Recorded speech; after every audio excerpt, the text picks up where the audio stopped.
Well, now I would like to give a stage to the man who is leading this incredible organization that is Students for Liberty, Wolfgang Laer. He received his Ph.D. in political economy at King's College London in 2017. Wolf has published several book chapters and also a book about central banking. Wolf has appeared in the Wallstreet Journal, Foreign Policy, Forbes, Huffington Post, Bitcoin Magazine, Coindesk, and others. And he is a member of Mont Pelerin Society. Please join me welcome the CEO of SFL.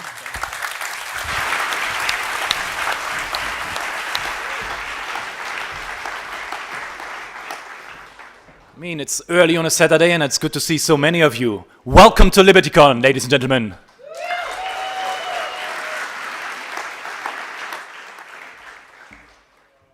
I want to express my deepest gratitude to all of you for being here today. I know it was not easy. Travel is a headache these days, but you have made it. And I want to thank also the staff of European Students for Liberty who have worked tirelessly over the last year to make this event a success. And Students for Liberty exists not only here in Europe, even though this is our 10th event, we are here for a long time. We are already around for over 13 years, here in Europe, in Africa, in Latin America, in Oceania. 114 countries where we have volunteers that fight for the ideas of liberty. And I want to give the volunteers a specific shout out. Who is a volunteer here of Students for Liberty, a local coordinator? Please rise up. Rise up, come, get up. There you go. Give them a hand.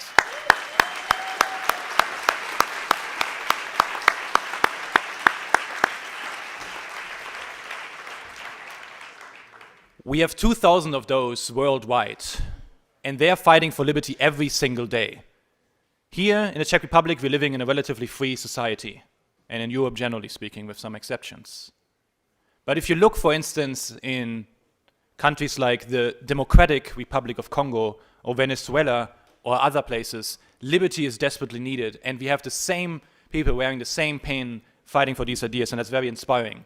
And they're doing this so much so that last year, just until today, they have organized over 1,700 events with over 205,000 people. And you are part of that, and I'm so grateful that you are here. But let me ask you a question.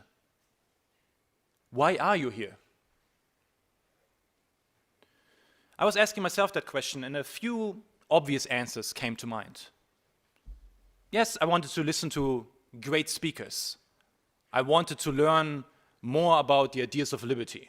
Right? I wanted to see, think about Ayn Rand and her impact on philosophy. I wanted to learn more about Bitcoin and what it does for the future of humankind. I wanted to be more acquainted with the situation in Ukraine and what's going on over there. And also see what the future of liberty holds. All of these things we will discuss. But I also wanted to be with a community of like-minded people.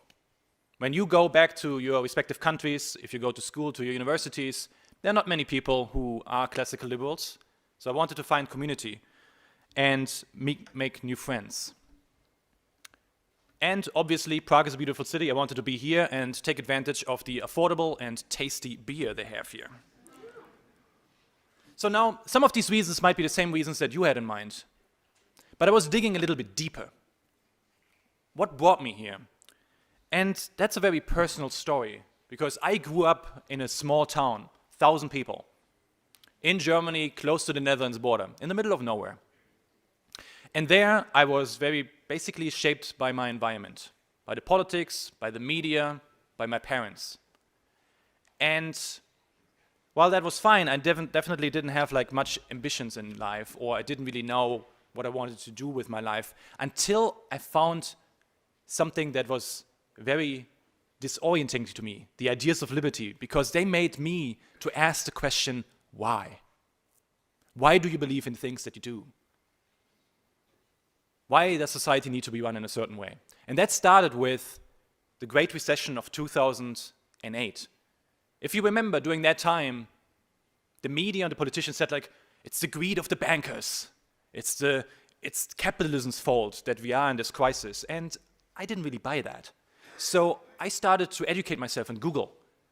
And then I learned more about the Austrian business cycle theory and thinkers like Mises, Hayek, and Rothbard. They explain to me how business cycles come about due to manipulation of interest rates and central banks. And so I asked the question, like, why is this happening? Then I asked the question, how can I actually know things? Like, how do I know this is to be true? So I started epistemology and philosophy. How can I be a good person? What is morality? And then the next question is like, how can I become like a better human being as well, which was a question of psychology. So liberty fundamentally gave me a new mindset, a new worldview to question myself and choose deliberately who I want to be. And I'm sure this is the same for you as well. This doesn't mean that I give up everything that made me up, that I'm not giving up like that I'm a German guy, that I have like a strange accent and a funny name. All of that is still part of my identity. But there's more to it. And that is so unique about liberty. It gives us the chance to dig deeper. Think about a world where we don't have this ideology. In my opinion, it would be very bleak, dire, and actually hopeless. It would mean that without liberty, we have to believe that change is only possible through government. We have to believe that it's us versus them. If our party is not in charge, life will be miserable, right? If people don't vote the right way, our country will go down. But that always means that just without liberty, we have to believe that government puts our destiny instead of us. Liberty allows us to transcend that. It allows us to transcend our circumstances and our environment. And that's the reason why we're here. The theme of this conference is Together in Liberty. And that means we are asking the hard questions. We are not satisfied with just the status quo. We are not satisfied with people telling us how we should lead our lives and live it.